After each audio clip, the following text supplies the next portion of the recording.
Hello friends, आप सभी का वेलकम है आज के हमारे इस न्यू वीडियो में। मैं आशा करता हूँ आप सभी लोग स्वस्थ होंगे, मस्त होंगे। तो चलिए आज का हम लोग अपना वीडियो शुरू करते हैं। तो आज देखिए हम लोग जो त्रिकोणमिति क्लास 10 का एक्सरसाइज 8.2 सॉल्व किया है, जिसमें का मैं 2 क्वेश्चन था। फर्स्ट क्वेश्चन में 5 क्वेश्चन थे और सेकेंड वाले में 4 क्वेश्चन थे, जिनको मैं सॉल्व कर दिया हूँ, जिनका लिंक हमारी इस वीडियो के डिस्क्रिप्शन में आपको मिल जाएगा, उसको आप सॉल्व कर सकते हैं। अब देखिए क्वेश्चन नंबर 3 सॉल्व करना है हम लोगों को। क्वेश्चन नंबर 3 चलिए हम लोग सॉल्व करते हैं, ठीक है। देखिए क्वेश्चन नंबर 3 क्या दिया है यदि 10a+b बराबर रूट में 3 और 10a-b बराबर 1/√3 है, और देखिए कुछ शर्त दिया है कि जो जीरो अंश है ये छोटा होगा a+b से, यानी कि a+b का मान क्या होगा, जीरो अंश से बड़ा होगा। और ये a+b क्या होगा कि ये या तो छोटा होगा या तो बराबर होगा 90 अंश के, ठीक है। अब दूसरा शर्त इसमें देखिए क्या दिया है, जो a बड़ा है b से, ठीक है, a क्या होगा, बड़ा होगा b से, तो a और b का मान हमें बताना है, ठीक है। चलिए सॉल्व करते हैं इस क्वेश्चन को। अगर यहाँ से हम हल करेंगे,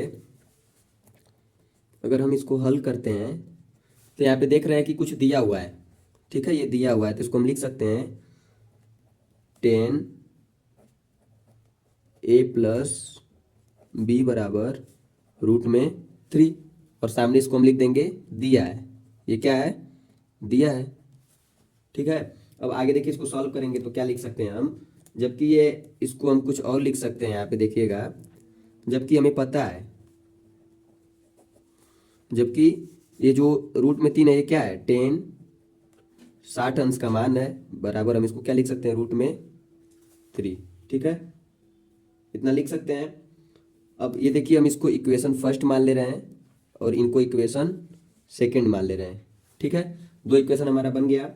अब देखिए समीकरण 1 और 2 की तुलना करते हैं हम लोग। यहाँ पे लिखते हैं समीकरण 1 और 2 की तुलना करने पर, तुलना करने पर मतलब बराबर दिखाने पर क्या होगा।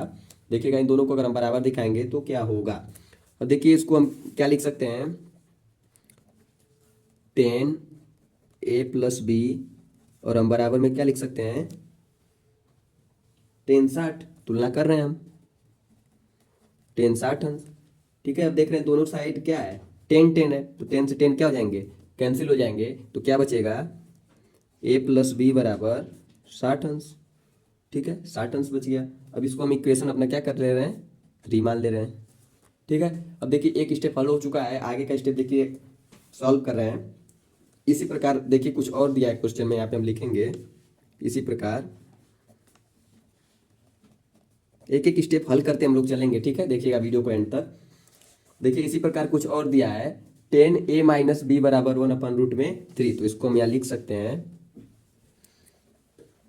10a-b बराबर 1/√3, और इसको इक्वेशन हम लोग मान ले रहे हैं 4, ठीक है, 4 तक 3 तक माने थे, 4 मान लिए, ठीक है। अब देखिए जबकि हम इसको भी कुछ लिख सकते हैं,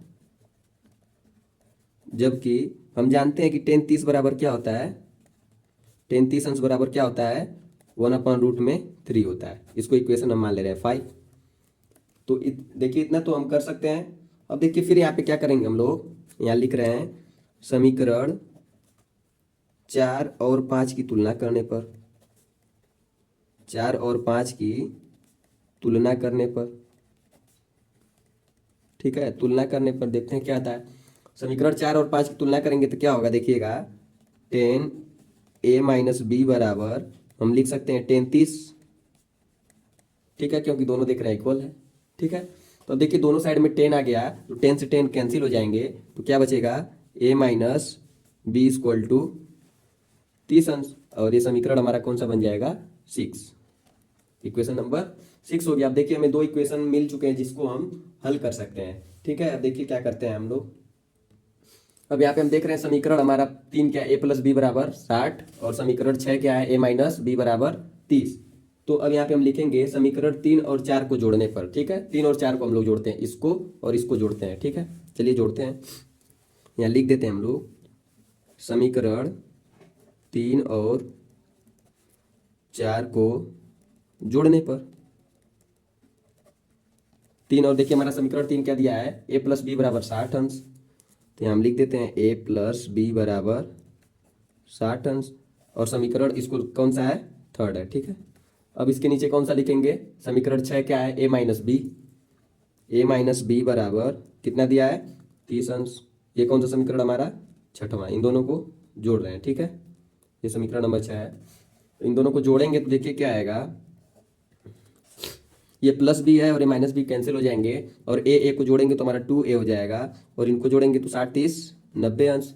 अब देखिए जब 2 को इधर हम करेंगे तो ये मल्टीप्लाई में है, तो यहाँ पे जाएगा तो डिवाइड में हो जाएगा, तो a बराबर क्या हो जाएगा, 90 डिग्री बटा में 2, तो a बराबर क्या आएगा हमारा, 2 से इसको डिवाइड करेंगे तो क्या जाएगा 45 डिग्री। तो यहाँ पे देख रहे हैं हम कि a की वैल्यू आ चुकी है, ठीक है। हमें a और b का मान बताना है, तो a का मान आ गया है, अब हमें b का मान बताना है, तो हम इसको एक आगे एक लाइन लिखते हैं। देखिएगा आगे का स्टेप सॉल्व करेंगे तो इसको हम लोग यहाँ पे कहेंगे, देखिए यहाँ पे इसको a का मान जो है, a का मान जो आया है, इसको हम समीकरण किस में रखेंगे, 3 में, ठीक है। तो इसको देखिए अगर आगे हम लोग सॉल्व करते हैं तो यहाँ पे लिख रहे हैं हम, ठीक है, देखिएगा